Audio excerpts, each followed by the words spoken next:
बिहार की राजनीति में एक बार फिर नेताओं की सुरक्षा व्यवस्था को लेकर सियासी घमासान तेज हो गया है। राष्ट्रीय जनता दल के प्रवक्ता शक्ति यादव ने नेता प्रतिपक्ष तेजस्वी यादव की सुरक्षा में कटौती को बदले की राजनीति करार दिया है। उन्होंने आरोप लगाया कि सत्ता पक्ष विपक्ष की आवाज से घबराया हुआ है और इसी वजह से इस तरह के फैसले लिए जा रहे हैं। नेता प्रतिपक्ष तेजस्वी यादव जी की सुरक्षा में कटौती की गई, ये बदले की राजनीति है, ये घृणा है विपक्ष से सत्ता पक्ष में बैठे लोगों को। आप अपने प्रदेश अध्यक्ष की सुरक्षा बढ़ा रहे हो, अपने इधर उधर के जो नेता हैं उनकी सुरक्षा बढ़ा रहे हो, केंद्रीय मंत्री की सुरक्षा बढ़ा रहे हो, मंत्री की सुरक्षा बढ़ा रहे हो। सबसे ज्यादा अगर सत्ता में बैठे लोग उन्हीं को है, खौफ है। सत्ता पक्ष मानती है कि बिहार में कानून का राज बिल्कुल चरमरा गई है, आधा डूबी है शासन की। तो विपक्ष के नेता जो लगातार विभिन्न मुद्दों पर बोलते रहते हैं, उससे सत्ता पक्ष हिल जाती है। क्या सत्ता पक्ष को आईना दिखाना विपक्ष का धर्म नहीं क्या? अरे संसदीय लोकतंत्र में सत्ता प्रतिष्ठान को विपक्ष की हर सवालों को गंभीरता से लेकर के काम करना होता है, यह नहीं कि उससे बैर भाव लेना होता है। अब सुरक्षा में कटौती कर दी। इक्का दुक्का नेता जो आपके संगठन में है उनकी सुरक्षा बढ़ा रहे हो।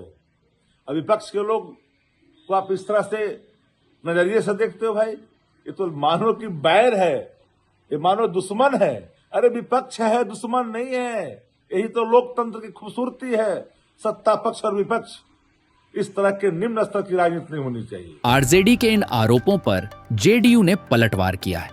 जेडीयू प्रवक्ता अभिषेक झा ने कहा कि किसी भी व्यक्ति को कितनी सुरक्षा मिलनी है, नहीं मिलनी है, इसका आकलन गृह विभाग करता है।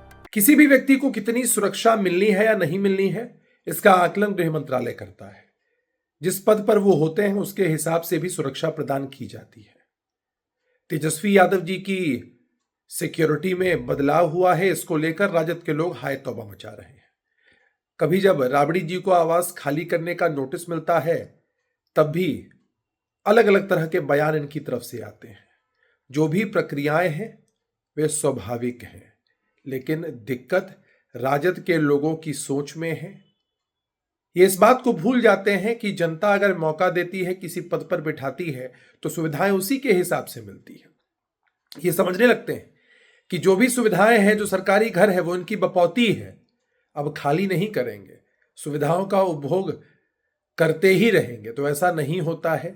लोकतंत्र में व्यवस्थाएं हैं और उन्हीं व्यवस्थाओं के अनुरूप आपको चलना होता है। जितनी हाय तौबा आप मचाते हैं, आपका असली चेहरा जनता के सामने और बेहतर तरीके से उजागर होता है। और अभी तक आपने हमारे YouTube चैनल को सब्सक्राइब नहीं किया है तो तुरंत कर लें, और ये वीडियो फेसबुक पर देख रहे हैं तो हमारे पेज को भी फॉलो कर लें। बहुत बहुत धन्यवाद।